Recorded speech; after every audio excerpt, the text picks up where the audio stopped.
বন্ধুরা, ভোলে বাবা পার কারেগার আজকের পর্বে প্রথমেই দেখা যায় সাক্ষ্য তার মাকে বলছে, তুমি প্লিজ আমার আর ঝিলের মাঝখানে ঢুকো না মা। সাক্ষ্যর মা তারপর সাক্ষ্যকে বলছে, তুই এত বড় একটা অপবাদ সবার সামনে আমাকে দিতে পারলি সাক্ষ্য।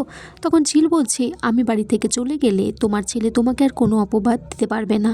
শতরূপা তখন সাক্ষ্যকে বলছে, যেই মা তোমাকে মানুষ করলো সেই মাকে তুমি অপমান করলে। তখন সাক্ষ্য বলছে, মেচকামণি তুমিও কি তাহলে বাইরের মানুষ? মেচকাকা বাড়িতে নেই, না হলে তাকে জিজ্ঞাসা করতাম।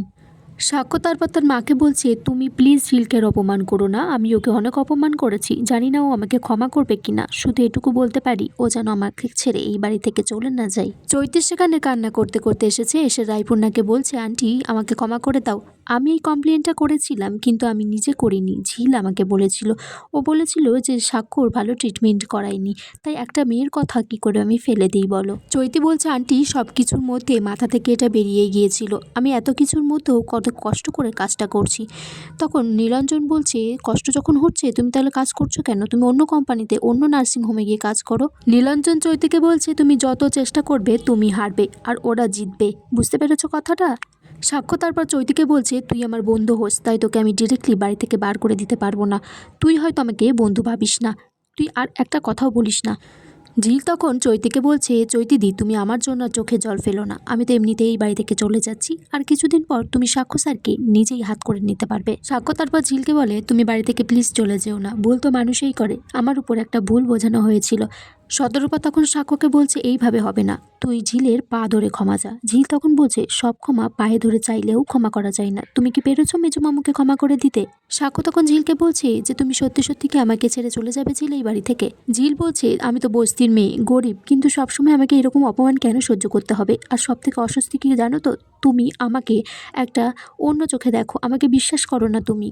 এদিকে নীলাঞ্জনও কান্নাকাটি করছে, ঝিলকে বলছে, মা তুই যাস না, আমি বড় একা হয়ে যাবো তোকে ছাড়া। ভোমরও বলছে ঝিলকে, তুমি এইভাবে চলে যেও না, দাদা ভাই তো তোমার কাছে ক্ষমা চেয়েছে আর অন্যায়টা স্বীকারও করেছে, জীবনে তো অনেক কিছুই আসে মানুষের। ঝিল তারপর সাক্ষ্যকে বলে, বেশ আমি ক্ষমা করে দিলাম, কিন্তু একটা শর্ত আছে, আমাকে আর কোনোদিনও বস্তির মেয়ে, বাইরের মেয়ে, আমার ফ্যামিলিকে অপমান করা যাবে না। বন্ধুরা, তারপর দেখা যায় ঝিল একটু মনমরা করে খাটে বসে আছে, সাক্ষ্য তার পাশে এসে বসেছে আর বলছে, তোমার জায়গায় আমি থাকলেও একটু রাগ করে থাকতাম, মানুষের আত্মসম্মানটাই বেশি।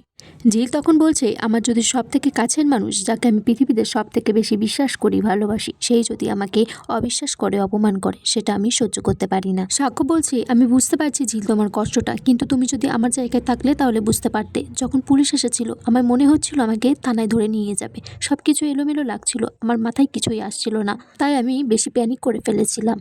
ঝিল তারপর সাক্ষ্যকে বলে যে, অষ্টমঙ্গলা কাল আগের বার তো যেতে পারোনি, মার ভালো লাগেনি, আর তাছাড়া তোমার মারও ভালো লাগে না আমাদের বস্তিতে তুমি গেলে, আর তোমার যদি সেটা মনে হয় তুমি নাই যেতে পারো।